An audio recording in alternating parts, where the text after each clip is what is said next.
machine and cassava. Plant the land. Some fig and sweet pepper. Plant the land. Plant lettuce and cucumber. You say we have money from oil, and oil money don't spoil. But I want to see you eat money. Welcome back inside the Now Morning Show. Now, World Food Day is on October 16th, 2023, and we're going to tell you how Tobago is celebrating it inside your Spotlight on Now.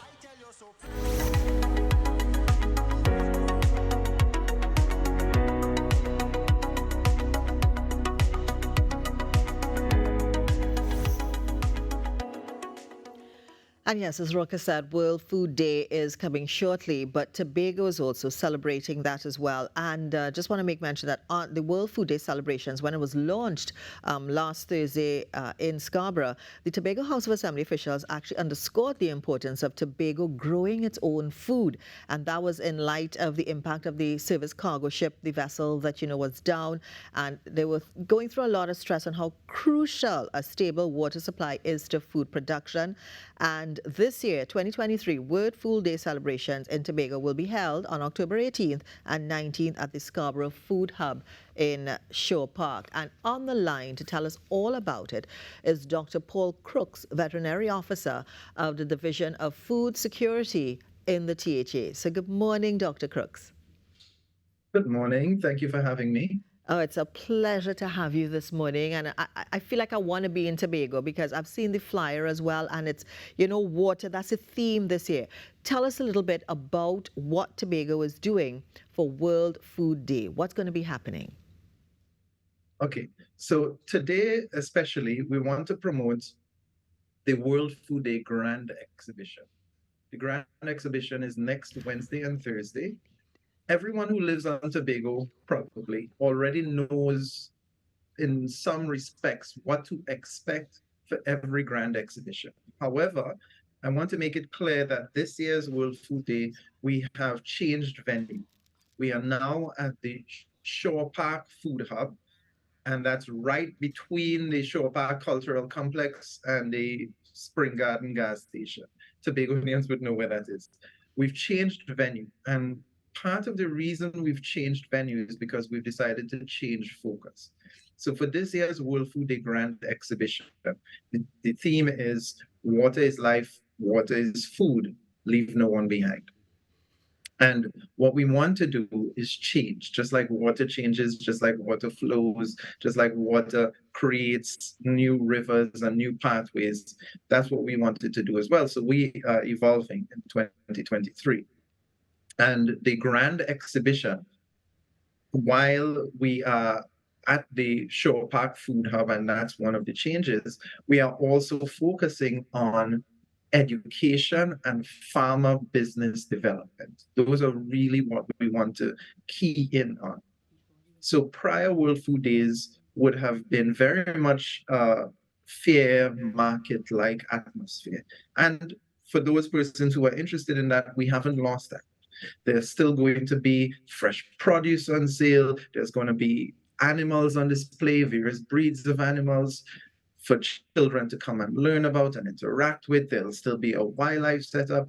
There'll still be tons of food on sale, local food cooked by local cooks and using local ingredients. But we also have hydroponics, aquaponics display to teach people about some of the technologies that are being used to push agriculture further. So aquaponics and hydroponics, the idea is to use no soil, and you just have water running through pipes and lettuce and other plants growing out of these pipes. It's fascinating technology and very interesting ways to innovate agriculture, use less land space, go more vertically, use more water, but also conserve that water.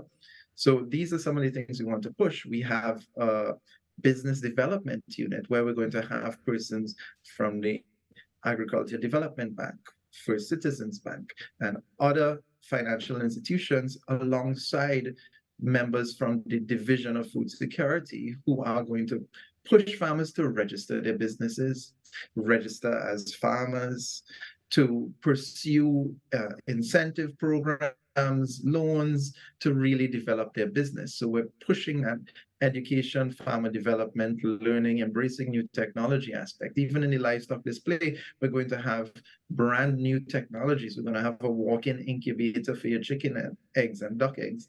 We're going to have a form of silaging to preserve forage. So in the dry season, you can feed your sheep and goats and cattle. So these are some of the things that we're going to showcase and highlight for this year's Grand Exhibition. But Dr. Crooks, can you state the state of agriculture as it is right now in Tobago? Because there was a time when Trinidad relied quite heavily on Tobago for a number of products. What is the state like as we speak now? Recently, I'll answer like this. Recently, we had the Tobago Lamb Fest. The Tobago Lamb Fest was a huge success, more demand than we could have ever imagined. And we were trying to promote mutton consumption on the island of Tobago because many of our farmers rear sheep and the sheep go to Trinidad. So we are trying to build demand on the island of Tobago. We're trying to promote demand. We want that there's a bigger market for sheep on the island of Tobago. We want that Tobago consumers have the taste and choose and prefer to eat lamb and mutton. So that's why we did the Lamb Festival, because our Tobago farmers are finding that the prices that they're selling the sheep for when the sheep go to Trinidad are often unsustainable. So we are trying to build that market in Tobago.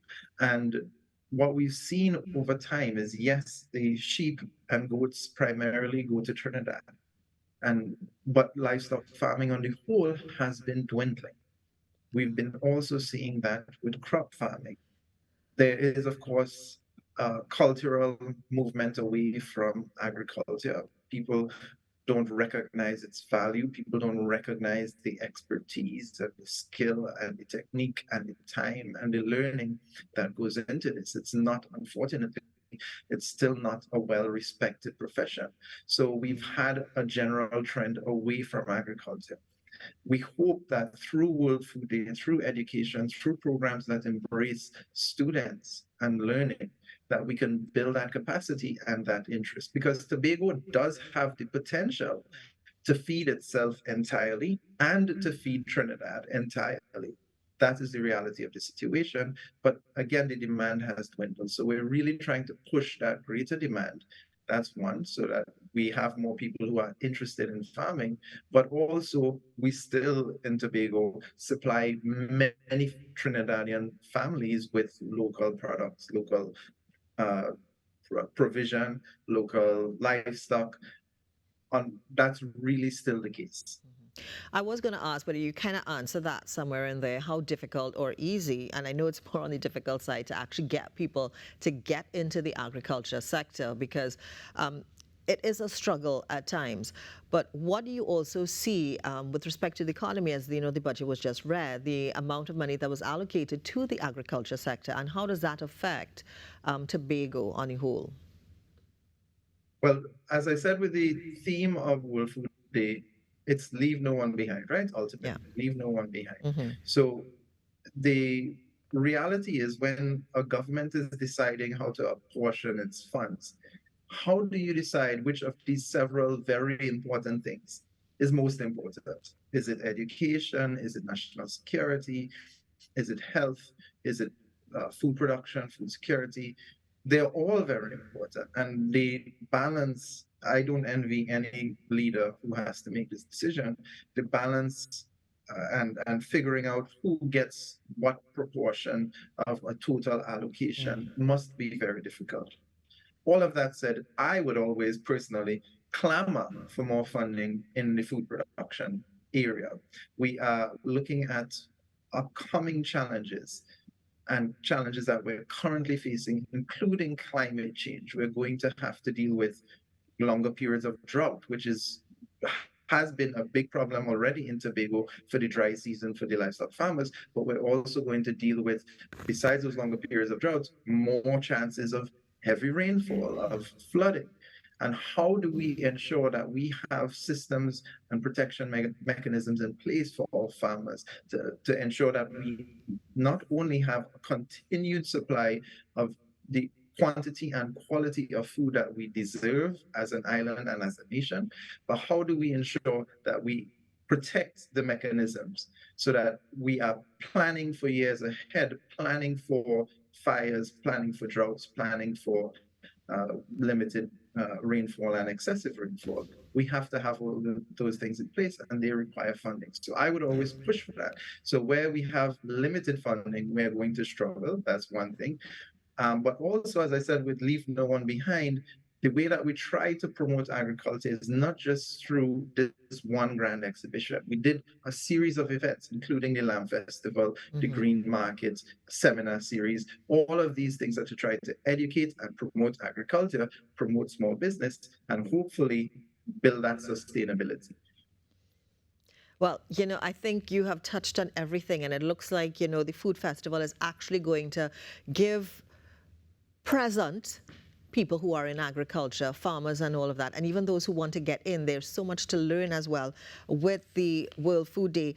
Water is life, water is food, leave no one behind. And I absolutely love the poster because, it makes you thirst for the sector as well. So final words from you as well, and it's happening at Shaw Park, the 18th and 19th of October, 2023, 10 a.m. Some final words from you, Dr. Crooks.